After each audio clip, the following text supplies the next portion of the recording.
హల్లెలూయా హల్లెలూయా హల్లెలూయా. ఇది సమయం, ఓ మీరు మన్నా సమయం, ఉదయకాలపు బంగారు వాక్య వాగ్దాన సమయం.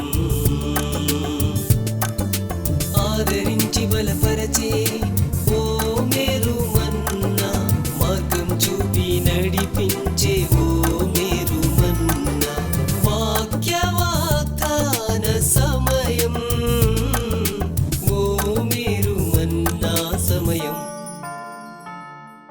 Praise the Lord. Good morning. ఓ మీరు మన్నా ఈరోజు బంగారు వాక్య వాగ్దానానికి స్వాగతం. బాగున్నారు కదా? గొప్ప దేవుని కృప చేత అందరూ క్షేమంగా ఉండాలని ఎల్లప్పుడూ ప్రభుని ప్రార్థన చేస్తూ ఉన్నాం.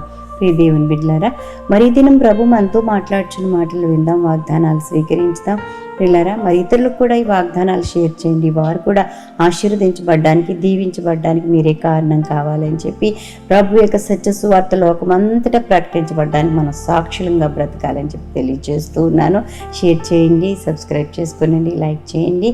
ద్వితీయోపదేశకాండం 32:39 మీరు ఇదిగా సెలవిస్తూ ఉంది, గాయపరచువాడను స్వస్థపరచువాడను నేనే. Deuteronomy 32:39 I wounded and I heal. దేవునికి మహిమ కలుగును గాక. ప్రియ దేవుని బిడ్డలారా, సర్వాధికారి సృష్టికర్త అయిన దేవుడు తన ఇష్టం చొప్పున ప్రతి ఒక్కరికి చేయగల సమర్థుడండి. తన ఇష్టం చొప్పున ప్రతి కార్యాన్ని చేస్తాడండి.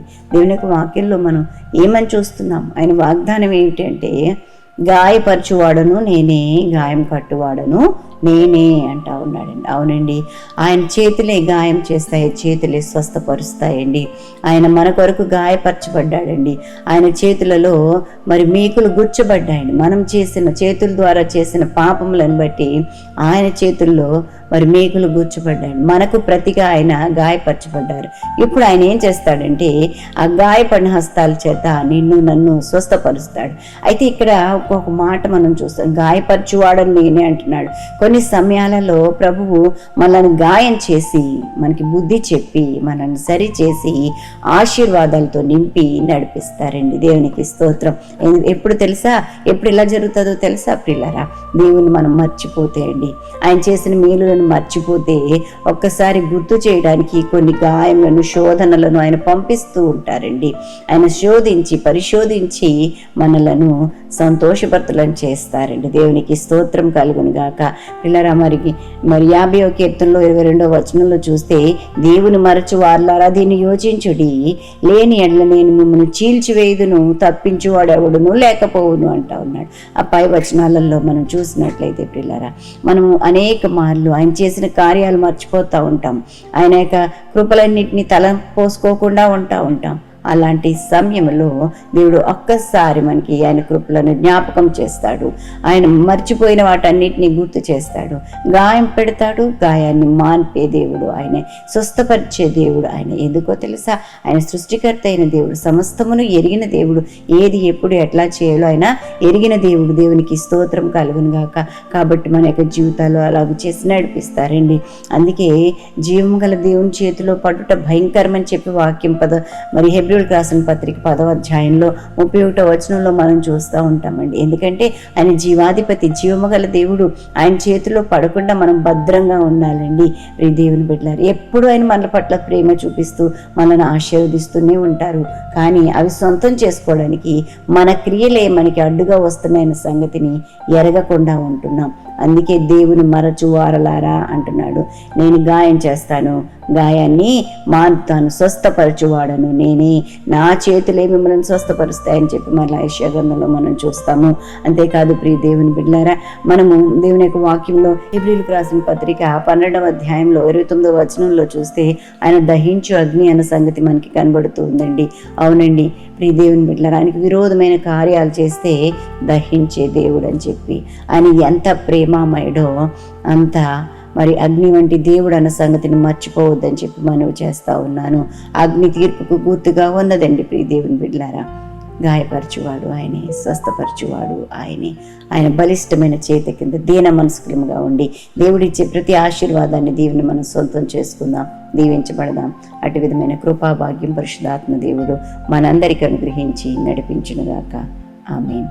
ప్రియులారా, ఇది నేను బర్త్డేస్, వెడ్డింగ్ యానివర్సరీస్ చేసుకున్న వారికి శుభాలు తెలియజేస్తున్నాను. ఈ నూతన వస్త్రంలో నూతనమైన దీవెనలు ప్రభు మీకు ప్రసాదించునుగాక. మీ కొరకు ఒక వాగ్దానం జ్ఞాపకం చేస్తాను. ద్వితీయోపదేశ కాండంలో 31వ అధ్యాయం 23వ వచనము, నీవు నిబ్బరం కలిగి ధైర్యంగా ఉండము, నేను నీకు తోడై ఉందును. దేవునికి స్తోత్రం. హల్లెలూయా. నిబ్బరంగా ఉండు, ధైర్యంగా ఉండు, నేను నీకు తోడుగా ఉంటాను. ఇంతకంటే గొప్ప వాగ్దానం నీకు ఇంకేం కావాలి? నూతన సంవత్సరంలో ధైర్యంతో ముందుకు సాగిపో, ఆశీర్వాదాలు అనుభవించండి. ప్రార్థన చేస్తాను, నాతో ఏకీభవించండి. ప్రభువానికి వందనాలు చెల్లిస్తున్నాను. మా బిడ్డలందరినీ బట్టి నీ పాదాలు చెందుకొస్తున్నాను. నువ్వు ఆశీర్వదించే దేవుడు, అద్భుతాలు చేసే దేవుడు ప్రభు. నాయన గాయపరచువాడవు నీవే, స్వస్థపరచువాడవు నీవే తండ్రి. నీకు స్తోత్రం. నీ వాగ్దానం కొరకే వందనాలు ప్రభు. మేము కనిపెట్టుకుని మేలు పొందుకోవడానికి సహాయం చేయండి. దీన మనస్కులంగా నీ సన్నిధిలో ఉండడానికి కృప చూపించండి. నీ బలిష్టమైన చేతి కింద ప్రభు అణిగి ఉండడానికి సహాయం చేయండి ప్రభు. నీవు జీవము గల దేవుడు ప్రభు. నీ చేతిలో పట్ట భయంకరమైన సంగతిని గుర్తించడానికి సహాయం చేయండి. నువ్వు దహించు అగ్నివై ఉన్నావన్న సంగతిని గ్రహించడానికి సహాయం చేయండి ప్రభు. యేసయ్యా, మాటి మాటికి నీ గాయములను రేపు ప్రభా. నాయన తండ్రి, నీ చేత మేము గాయపరచబడకుండా ఎల్లప్పుడూ నీ ప్రేమను చూరుగునే భాగ్యం ప్రతి ఒక్క బిడ్డకు అనుగ్రహించండి. ఇది దీవెనలను అనుగ్రహించండి. పనులలో, ప్రయాణాలలో మీరు తోడుగా ఉండండి. ఉద్యోగ ధర్మాలు, నీతి, న్యాయ, యథార్థతలతో నిర్వర్తించడానికి సహాయం చేయండి ప్రభా. ఇంకా ఈ దినాన్ని బట్టి నీచమైన స్థితిలో, హీన స్థితిలో, దీన స్థితిలో, నేను వీధ స్థితిలో ఉంటే విడిపించి రక్షించి సంరక్షించమని నేను చిన్న బిడ్డలని, యవన బిడ్డలని పాదాల చెందుకు తీసుకొస్తున్నాను. సరైన క్రమశిక్షణ కలిగి నన్ను సహాయం చేయండి. నాయన తండ్రి, పిల్లలు తమ తల్లిదండ్రులను ప్రేమించే వారిగా ఉన్నట్లు సహాయం చేయండి ప్రభా. నీ ఆజ్ఞలు, కట్టడలు, విధులు అనుసరించి నడుచుకునే భాగ్యం, ఈ వాగ్దానాలన్నీ సొంతం చేసుకునే కృపలు అనుగ్రహించి నడిపించమని మీరే పోషకుడుగా, సంరక్షకుడుగా, ఆలోచనకర్తగా ఉండండి. ఆయుష్, ఆరోగ్యం, గౌరవ ప్రభావంతో నింపి నడిపించండి. యేసు నామం అడిగి వేడుకుంటూ ప్రార్థిస్తున్నాం తండ్రి. ఆమేన్. మా తండ్రిని దేవుని ప్రేమ, కుమారుడైన యేసుక్రీస్తు కృప, పరిశుద్ధాత్మ దేవదేవుని అన్యోన్య సహవాసం బిడ్డలందరికీ సదా తోడై ఉండునుగాక. Amen. Amen. Have a wonderful day. God bless you all.